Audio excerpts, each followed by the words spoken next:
여러분은 정약용이라는 이름을 들으면 무엇이 먼저 떠오르시나요? 아마 많은 분들이 목민심서, 경세요표, 흠음신서 같은 책을 떠올리실 겁니다. 또 어떤 분들은 수원화성과 거중기 또는 18년의 긴 유배 생활을 떠올리실지도 모릅니다. 하지만 오늘 우리가 따라가 볼 정약용은 아직 그런 위대한 학자가 아닙니다. 벼슬에 오른 관료도 아니고 유배지에서 수백 권의 책을 쓰는 거대한 사상가도 아닙니다. 오늘의 주인공은 경기도 마제마을에서 태어난 한 아이, 그리고 10대 시절부터 공부를 통해 자기 인생의 방향을 만들어가기 시작한 소년 정약용입니다. 정약용은 1762년 조선 영조 38년에 태어났습니다. 출생지는 당시 경기도 광주군 초부방, 마현리, 지금의 경기도 남양주시 조안면 능내리 마제마을로 알려져 있습니다. 남양주시 자료에 따르면 그는 5남 3녀 가운데 넷째 아들로 태어났고, 아버지는 진주 목사를 지낸 정재원, 어머니는 해남 윤씨였습니다. 지금 우리가 정약용을 떠올릴 때는 조선 후기 실학을 집대성한 인물이라고 말합니다. 한국민족문화대백과 역시 정약용을 경세유표, 흠음신서, 목민심서 등을 저술한 조선 후기 유학자이자 시학자, 개혁사상가로 설명합니다. 하지만 모든 위대한 인물의 시작은 작습니다. 정약용도 처음부터 거대한 인물이 아니었습니다. 그는 한 가문의 아들로 태어났고 한 시대의 공기를 마시며 자랐고, 어린 시절의 공부와 가정환경 속에서 조금씩 자기 생각을 만들어갔습니다. 그렇다면 정약용이 태어난 18세기 조선은 어떤 시대였을까요? 정약용이 태어난 1762년은 조선 후기였습니다. 조선은 이미 임진왜란과 병자호란이라는 큰 전쟁을 겪은 뒤였고, 나라의 제도는 오래되었으며 백성들의 삶은 곳곳에서 흔들리고 있었습니다. 겉으로는 유교 질서가 유지되고 있었습니다. 양반은 학문을 익혀 과거 시험을 준비했고 관직에 올라 나라를 다스리는 것이 이상적인 삶으로 여겨졌습니다. 하지만 현실은 그렇게 단순하지 않았습니다.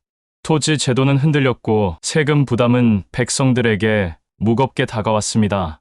학문은 점점 형식화되었고 실제 백성들의 삶을 어떻게 나아지게 할 것인가에 대한 고민은 부족했습니다. 바로 이런 시대에 등장한 흐름이 실학이었습니다. 실학은 말 그대로 실제 삶에 도움이 되는 학문을 추구했습니다. 책 속의 이론만 반복하는 것이 아니라 백성의 생활, 농업, 토지, 행정, 기술, 법률 같은 현실 문제를 학문의 대상으로 삼았습니다. 정약용은 훗날 이 실학을 집대성한 인물로 평가받습니다. 문화체육관광 계열 전통문화 자료에서도 정약용은 유형원과 이익의 학문과 사상을 계승해 조선 후기 실학을 집대성한 인물로 소개됩니다. 그런데 중요한 것은 정약용이 이런 문제의식을 갑자기 어른이 된 뒤에 갖게 된 것이 아니라는 점입니다. 그의 생각의 씨앗은 어린 시절부터 뿌려지고 있었습니다. 정약용이 태어난 집안은 학문적 분위기가 강한 집안이었습니다. 아버지 정재원은 관직을 지낸 인물이었고 집안에는 책과 글, 학문을 중요하게 여기는 분위기가 있었습니다. 어머니 해남윤 씨는 조선 후기 대표 화가인 공제 윤두서의 후손으로 알려져 있습니다. 문화상징 자료는 정약용의 어머니가 해남윤 씨이며 윤두서의 손녀라고 소개합니다. 이것은 단순한 혈통 이야기가 아닙니다. 정약용이 자란 환경에는 관료적 전통, 학문적 전통, 예술적 감수성이 함께 있었습니다. 아버지 쪽에서는 벼슬과 행정의 세계를, 어머니 쪽에서는 문예와 학문의 기운을 느낄 수 있었습니다. 어린 정약용에게 집은 단순히 잠을 자고 밥을 먹는 공간만은 아니었을 것입니다. 그곳은 글을 읽는 소리, 어른들의 대화, 세상에 대한 판단, 학문에 대한 기대가 오가는 공간이었을 가능성이 큽니다. 이런 환경에서 자란 아이는 자연스럽게 질문을 품게 됩니다. 사람은 공부해야 하는가? 벼슬이란 무엇인가? 좋은 선비는 어떤 사람인가? 학문은 책 속에만 있어야 하는가? 아니면 세상을 바꾸는 데 쓰여야 하는가? 정약용의 어린 시절을 이해할 때 특히 중요한 장소가 있습니다. 바로 마제마을입니다. 마제마을은 한강과 가까운 곳입니다. 지금의 남양주, 조안면, 능내리 일대는 강과 산이 어우러진 지역입니다. 어린 정약용은 그곳에서 자연을 보며 자랐습니다. 강은 흐르고 산은 계절마다 빛을 바꾸고 마을 사람들의 삶은 자연과 함께 움직였을 것입니다. 이런 풍경은 정약용의 감수성에 영향을 주었을 가능성이 큽니다. 정약용의 학문은 훗날 매우 실용적이고 현실적이면서도 동시에 인간과 자연, 삶의 질서를 깊이 들여다보는 특징을 가집니다. 어린 시절의 자연과 마을, 그리고 백성들의 삶을 가까이에서 보았던 경험은 훗날 그의 학문이 단순한 책상 위 이론에 머물지 않도록 만든 배경이 되었을 수 있습니다. 정약용의 어린 시절에서 또 하나 중요한 것은 가족 관계입니다. 그는 오남 3녀 가운데 넷째 아들로 태어났습니다. 형제로는 정약현, 정약전, 정약종 등이 있었고, 이 형제들은 훗날 각자의 방식으로 조선 후기 사상사에서 중요한 위치를 차지하게 됩니다. 특히 정약전은 훗날 흑산도 유배지에서 자산어보를 남긴 인물로 잘 알려져 있습니다. 정약종은 천주교, 신앙과 관련된 역사 속 인물로 등장합니다. 이처럼 정약용의 집안은 단순히 한 명의 천재가 나온 집안이라기보다 조선 후기 새로운 사상과 학문, 종교적 변화를 받아들이는 데 민감했던 지적 가문이라고 볼 수 있습니다. 물론 10대의 정약용이 훗날 형제들과 함께 어떤 경랑을 겪게 될지 알았을 리는 없습니다. 하지만 어린 시절부터 그는 생각이 많은 형제들 사이에서 자랐고 학문과 토론의 분위기를 자연스럽게 접했을 것입니다. 정약용의 어린 시절에 대해 전해지는 이야기 가운데 자주 언급되는 부분은 그의 영민함입니다. 어릴 때부터 그를 잘하고 학문에 재능을 보였다는 식의 이야기가 많습니다. 하지만 우리가 여기서 조심해야 할 점이 있습니다. 위인을 다룰 때 흔히 어릴 때부터 천재였다는 말로 모든 것을 설명하려는 경우가 많습니다. 그러나 정약용을 그렇게만 보면 오히려 그의 진짜 힘을 놓치게 됩니다. 정약용의 위대함은 단순히 머리가 좋았기 때문만이 아닙니다. 그는 배우고, 기록하고, 생각하고 다시 고치는 일을 평생 반복한 사람이었습니다. 그 씨앗은 10대 시절부터 나타납니다. 그에게 공부는 단순히 과거 시험에 합격하기 위한 도구만은 아니었습니다. 물론 당시 양반가의 자식에게 공부는 과거와 연결되어 있었습니다. 과거에 합격해야 관직에 나아갈 수 있었고 관직은 가문의 명예와도 직결되었습니다. 하지만 정약용의 공부는 훗날 다른 방향으로 깊어집니다. 한국민족문화대백과는 정약용이 어려서부터 성호 이익의 학문을 접하면서 개혁사상의 세례를 받았다고 설명합니다. 성호 이익은 조선 후기 실학의 큰 흐름을 만든 인물입니다. 그의 학문은 현실 문제를 외면하지 않았고 백성의 삶과 제도의 개혁을 중요하게 보았습니다. 정약용이 어린 시절부터 이런 학문적 분위기에 영향을 받았다는 점은 매우 중요합니다. 왜냐하면 이것은 정약용의 공부가 처음부터 단순 암기나 출세만을 향한 공부로 머물지 않았다는 의미이기 때문입니다. 당시의 일반적인 공부는 사서삼경을 읽고 문장을 익히고 과거 시험에 필요한 글쓰기 능력을 기르는 데 집중되었습니다. 하지만 실학적 문제의식을 접한 정약용에게 공부는 조금 달랐습니다. 공부란 세상을 이해하는 방법이었습니다. 공부란 백성의 고통을 설명할 수 있는 언어였습니다. 공부란 나라의 제도가 왜 병들었는지 따져보는 도구였습니다. 공부란 나 자신을 높이는 수단이 아니라 나와 세상을 함께 바꾸는 길이었습니다. 이것이 훗날 정약용의 사상 전체를 관통합니다. 그렇다면 10대 정약용은 어떤 시간을 보냈을까요? 그가 10대였던 시기는 대략 1770년대입니다. 정약용은 1762년에 태어났으니 1772년부터 1781년 무렵까지가 그의 10대에 해당합니다. 이 시기에 조선은 영조 말기에서 정조 즉위 초기로 넘어가고 있었습니다. 1776년 정조가 왕위에 오릅니다. 정조는 훗날 정약용의 재능을 알아보고 그를 중용한 왕입니다. 정약용이 10대 중반을 지나던 시기에 조선 정치의 중심에는 새로운 변화의 가능성이 열리고 있었습니다. 물론 아직 어린 정약용이 직접 정치 무대에 나선 것은 아닙니다. 하지만 시대의 공기는 변하고 있었습니다. 정조는 학문을 좋아했고 개혁 의지가 강한 군주였습니다. 훗날 정약용이 정조 시대의 관료로 활동하게 된 것은 우연만은 아니었습니다. 그는 이미 10대 때부터 학문적 기초를 다지고 있었고 시대는 그런 인재를 필요로 하는 방향으로 움직이고 있었습니다. 여기서 우리는 한 장면을 상상해 볼 수 있습니다. 마제마을의 조용한 아침, 어린 정약용이 책상 앞에 앉아 글을 읽고 있습니다. 창밖으로는 한강 물결이 흐르고 멀리 산 능선이 보입니다. 집안 어른들은 학문과 세상일에 대해 이야기를 나누고 소년 정약용은 그 대화들을 들으며 조용히 생각합니다. 그에게 글자는 단순한 글자가 아니었을 것입니다. 글자 하나하나는 세상을 이해하는 문이었고 문장 하나하나는 자신을 단련하는 도구였을 것입니다. 어린 정약용이 배웠을 학문은 유교 경전이 중심이었을 것입니다. 유교 경전은 인간이 어떻게 살아야 하는지, 가족과 사회와 나라를 어떻게 세워야 하는지에 대한 기준을 담고 있었습니다. 하지만 정약용은 훗날 경전을 단순히 외우는데 머물지 않습니다. 그는 경전을 다시 해석하고 현실에 맞게 적용하려 했습니다.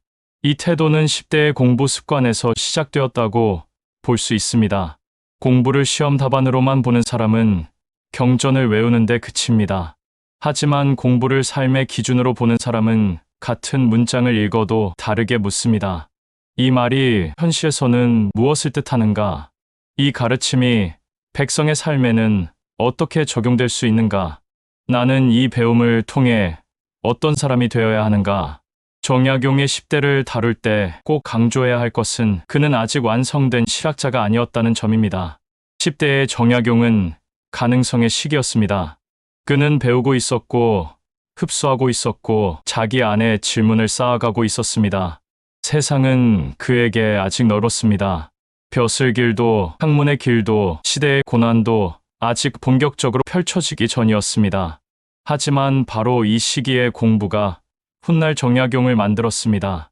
사람들은 흔히 인생을 바꾸는 순간이 아주 극적인 사건에서 온다고 생각합니다. 과거에 급제하는 순간, 왕에게 발탁되는 순간, 유배를 당하는 순간, 위대한 책을 완성하는 순간처럼 말입니다. 물론 그런 순간들은 중요합니다. 하지만 진짜 인생을 바꾸는 힘은 그보다 훨씬 이전에 만들어집니다. 아무도 주목하지 않는 시간, 혼자 책을 읽는 시간, 질문을 품는 시간, 어른들의 말 속에서 세상을 배우는 시간, 자연과 마을, 사람들의 삶을 바라보며 생각을 키우는 시간. 정약용의 10대가 바로 그런 시간이었습니다. 그는 어린 시절부터 성우 이익의 학문을 접하며 현실을 바라보는 눈을 키웠고 학문적 가풍 속에서 성장했으며 마제마을이라는 공간에서 자연과 백성의 삶을 가까이 보며 자랐습니다. 이 세 가지가 합쳐지면서 정약용이라는 인물의 뿌리가 만들어졌습니다. 첫째, 가문은 그에게 공부의 기본을 주었습니다. 둘째, 시대는 그에게 문제의식을 주었습니다.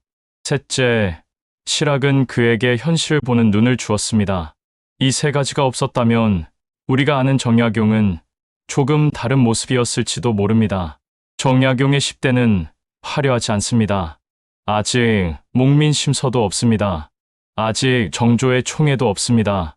아직 유배지의 고난도 없습니다.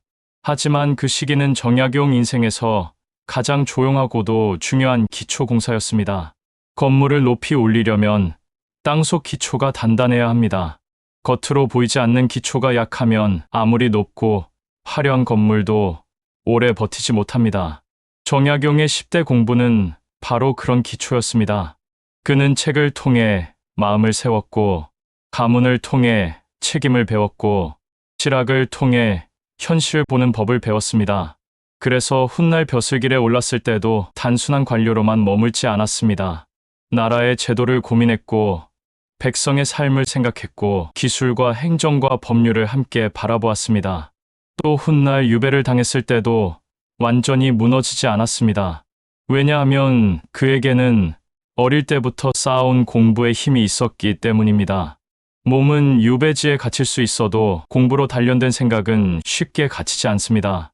벼슬은 빼앗길 수 있어도 어려서부터 쌓은 학문과 태도는 빼앗기지 않습니다. 정약용의 인생을 보면 결국 한 가지 메시지가 남습니다. 공부는 인생을 한순간에 바꾸지 않습니다. 하지만 공부하는 사람의 눈을 바꾸고, 눈이 바뀌면 선택이 바뀌고, 선택이 바뀌면 인생의 방향이 바뀝니다. 10대 정약용에게 공부는 벼슬을 위한 준비였을 수도 있습니다. 하지만 그 공부는 시간이 흐르며 사람답게 살기 위한 길, 세상을 바르게 보기 위한 눈, 고난 속에서도 무너지지 않는 힘이 되었습니다. 그래서 오늘의 제목처럼 말할 수 있습니다. 10대 정약용, 공부가 인생을 바꾸다. 여기서 말하는 공부는 단순히 시험을 잘 보는 공부가 아닙니다. 남보다 앞서기 위한 공부도 아닙니다. 자신을 바로 세우고 세상을 바르게 보고 어려운 시대에도 포기하지 않게 만드는 공부입니다. 정약용은 10대에 이미 그 길의 입구에 서 있었습니다. 그는 아직 조선을 대표하는 실학자가 아니었습니다. 하지만 이미 실학자가 될 준비를 하고 있었습니다. 그는 아직 목민심서를 쓰지 않았습니다. 하지만 백성을 생각하는 학문의 씨앗은 자라고 있었습니다. 그는 아직 유배지에 가지 않았습니다. 하지만 훗날 유배지에서도 무너지지 않을 내면의 힘은 조금씩 만들어지고 있었습니다. 한 사람의 인생은 어느 날 갑자기 완성되지 않습니다. 정약용이라는 거대한 이름도 마찬가지입니다. 그 이름의 시작에는 마제마을에 한 소년이 있었습니다. 책을 읽고 질문하고 세상을 바라보며 자기 안에 학문의 불씨를 키우던 소년이 있었습니다.